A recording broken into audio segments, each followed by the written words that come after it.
Jo, hallo, schönen guten Tag, hier ist der Aratosch und ich freue mich, dass ihr eingeschaltet habt. Ja, wie ihr schon anhand des Bildes erkennen könnt, heute geht es um den Helden LTC Jones. In diesem Video schauen wir uns das Bild an, die Skillung von diesem Helden. Ja, ich habe die Skillung so entworfen, so wie sie mir am besten gefällt. Ich habe jetzt schon einiges an Zeit investiert in den Char, um dann halt einfach zu gucken, auch wie die beste Skillung zustande kommt. Und sie kommt über zwei Phasen zusammen und die würde ich euch heute einfach gerne mal zeigen, die Skillungen. Genau, also an sich ist es ja eine Supporter-Klasse und so wie ich ihn geskillt habe, ist er DD mit auch Self-Heal und natürlich auch trotzdem immer noch der Supporter, um halt die anderen Gruppenmitglieder natürlich auch mit zu unterstützen und zu heilen. Ja, dieses Bild, was ihr dann sehen werdet, ist sehr stark, sehr stabil, besonders wenn man dann auf längere Zeit spielt in dem Battle Game, wird der Char, ja, also der hält sehr, sehr, sehr, sehr stark. Und schaut es euch einfach mal an und probiert es aus. Am Ende der Skillung schauen wir uns dann auch nochmal genau an, wie sich die Selbstheilung zusammensetzt, aus welchen Karten und aus welchen Attributen, um ja, das dann vielleicht in Zukunft für viele Leute das Spielen einfacher macht, weil sie sich anhand des Skillbaums langhangeln können, den ich hier erstellt habe. Jeder spielt natürlich den Schau auch anders.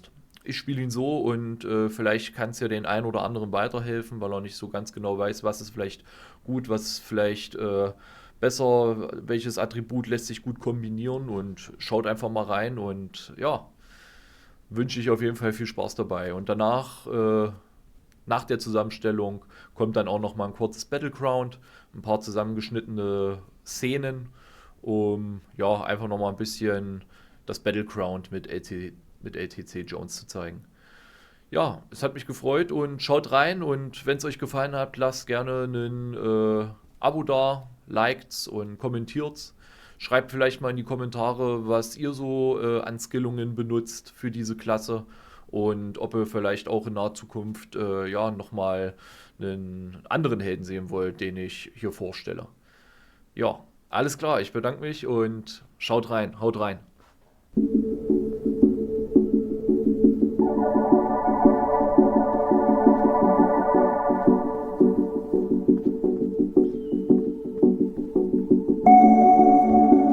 Hi, da bin ich wieder und wir starten direkt los. Also, das ist der Skillshop, der Attributebaum. Wir haben Defense, Attack, Wisdom, Active und Consumables. Und ja, das sind die ganzen Attacks, aus denen man ja raussuchen kann, wie man seinen Charakter verbessern will, verstärken will. Ja, wir fangen gleich erstmal an mit Phantom Spring. Phantom Spring nehmt ihr gleich mit. Es kostet 500 Diamanten. Ihr habt am Anfang beim Start 600. Muss definitiv dabei sein, weil Phantom Spring ist der Skillshop, den ihr dann auch unterwegs benutzen könnt. Anstelle immer wieder zurück in die Base zu müssen. Die zweite Karte ist, ja, auf die Distanz Schaden zu machen. Ihr macht 10% mehr Schaden, wenn ihr weiter weg als 10 Meter steht. Sehr, sehr guter Schadensattribut.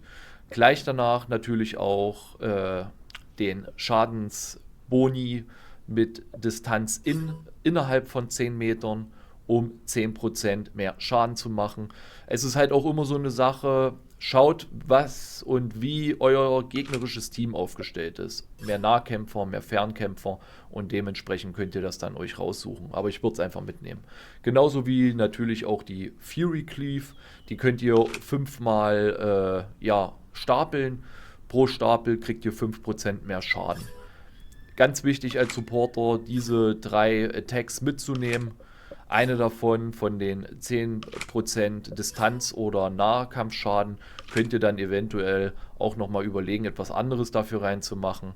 Ich würde, wenn ich dann wirklich dann eine von den beiden entfernen wollen müsste, dann die Stun-Karte mit reinnehmen. Genau. Also, wir haben jetzt dahingehend erstmal die Damage Attacks voll. Wir nehmen dann Omniward, weil wir dadurch weniger Schaden bekommen gegen jegliche Art von Damage. Also man ist so gesehen, ist es eine Abhärtung. Und dahingehend machen wir auch komplett 5 Stapel voll. Die werden auch komplett hochgenommen. Somit ist die erste Phase, das erste Phasenbild ist voll. Wenn ihr dahin dann angelangt seid, könnt ihr dann Phantom Spring rausnehmen. Ihr verwerft das dann auch einfach über den kleinen Mülleimer, der auf der rechten Seite ist, um dann dementsprechend den Skillbaum in die zweite Phase zu bringen. Die zweite Phase, genau, beinhaltet Vampirberührung. Durch euren Schaden bekommt ihr 10% eures Schadens, den ihr verursacht, ans Selbstheilung, was sehr, sehr, sehr, sehr stark ist. Besonders in der Kombination mit erhöhten Schaden, den wir geskillt haben, und dann auch ab Level Stufe 10 bekommt ihr dann auch 15% schnelleres Schießen und dadurch habt ihr eine extreme Selbstheilung. Wie ihr jetzt seht, könnt ihr jetzt ab der Phase 2 auch entscheiden, ob ihr eins von den beiden rausnehmen wollt, je nachdem wie das gegnerische Team aufgestellt ist. Ihr könnt es auch so lassen, aber wenn ihr eine richtig böse Combo haben wollt, könnt ihr diese Stun-Attack-Card nehmen. Ihr habt 15% Chance, den Gegner 2,5 Sekunden lang zu stunnen, egal mit einem Shot zum Beispiel. Oder ihr könnt auch die Silent-Karte nehmen, also entweder die Stun- oder die Silent-Karte. Hat auch eine 15% Chance, aber Silent geht 3,5 Sekunden, um den Gegner halt zum Schweigen zu bringen. Ist eine sehr, sehr, sehr, sehr gute Kombi mit der Karte Schock, die gleich auch kommt. Aber als allererstes würde ich genau Overcharge nehmen. Damit habt ihr 30% mehr Schaden für 5 Sekunden. Diese Attacke ist natürlich sehr, sehr, sehr, sehr stark in Kombination mit der anderen Stun-Attack, weil man dann zweimal hintereinander stunnen kann. Und natürlich auch ja, unsere Immunität von 4 Sekunden und hat 60 Sekunden Abklingzeit, auch sehr stark. Und von den Consumables würde ich immer empfehlen, der Booster ist so eine Sache, den würde ich jetzt nicht unbedingt mitnehmen, kann man, wenn man schnellere Creeps zerstören will, aber natürlich unser Heal Pack. Das Heal Pack kannst du auch 5-mal stapeln. Immer wenn man das benutzt, geht natürlich ein Stapel verloren. Man wird 30 Sekunden lang geheilt, um 30%, glaube ich, so in der Dreher. Genau. Also wichtig ist auf jeden Fall das 4-sekundige Immunschild mitzunehmen, was 60 Sekunden Abklingzeit hat. Und natürlich auch unsere Heals, unsere Flasks, kann man schon dazu sagen, die uns auch nochmal zusätzlich heilen. Sehr stark auf jeden Fall im Battle. 30%, 30 Sekunden läuft das, die 30%. Sehr, sehr gut. Genau, jetzt der dritte Platz ist natürlich, ihr könnt den nehmen.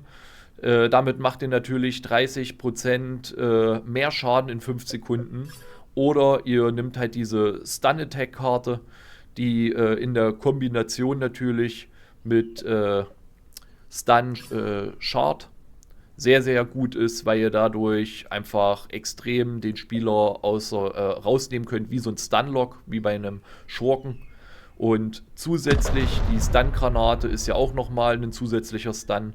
Die wird dann auch dementsprechend auf Stun abgegradet ab dem Level 15. Ab Level 15 wird die dann darauf auch geskillt. Und damit habt ihr wirklich einen richtig geilen ja, Stun-Attack-Char. Genau, hier sehen wir jetzt nochmal, wie das Bild an sich aufgebaut ist in der Self-Heal-Option, die sehr, sehr, sehr, sehr gut ist. Sie werden uns attacken. Jetzt hauen wir den Heal Flask rein, der uns jetzt 30 Sekunden lang heilt, um 30% des Lives, über 30 Sekunden. Und das war jetzt die Immunität, das Schild. Und wir können natürlich mit unserem Char auch nochmal selber einen Absorb-Schild stellen, was uns ja auch vom gegnerischen Schaden ja, fernhält und den Schaden dann auch für eine gewisse Zeit absorbiert. Genau, wieder diesen Heilungsbuff. Ihr seht, die Self-Heilung das Self-Heal ist sehr, sehr stark. Jetzt werden wir das kombinieren mit dem schneller Schaden machen. Stärkeren Schaden. Und wir sind wieder komplett voll mit dem Life. In Kombination natürlich mit der Vampirberührung. Weil jeder Schuss heilt uns um 10%. Plus die Self-Heal-Attacke, die uns auch nochmal zusätzlich 30% heilt im Verlauf von 30 Sekunden. Und wir haben sogar noch, wie gesagt, die Bubble, die uns 4 Sekunden lang auch nochmal Immunität verschafft. Ja, das dazu. Ich hoffe, euch bringt das ein bisschen weiter. Vielleicht wird es der ein oder andere mal ausprobieren, die ganze Sache. Und ja, ich wünsche euch viel Spaß mit der Skillung und probiert sie aus, gibt Kommentare, ob die gut ist für euch, ob die euch Spaß macht, ob die wirklich zielbringend ist. Oder schreibt natürlich auch in die Kommentare, was würdet ihr vielleicht an einer anderen Stelle dann vielleicht auch reinskillen.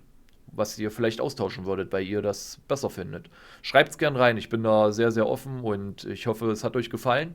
Lasst ein Like da und jetzt gehen wir nochmal über ins Battleground und ich bedanke mich, dass ihr eingeschaltet habt. Haut rein, hier war euer Aratosch. Ciao.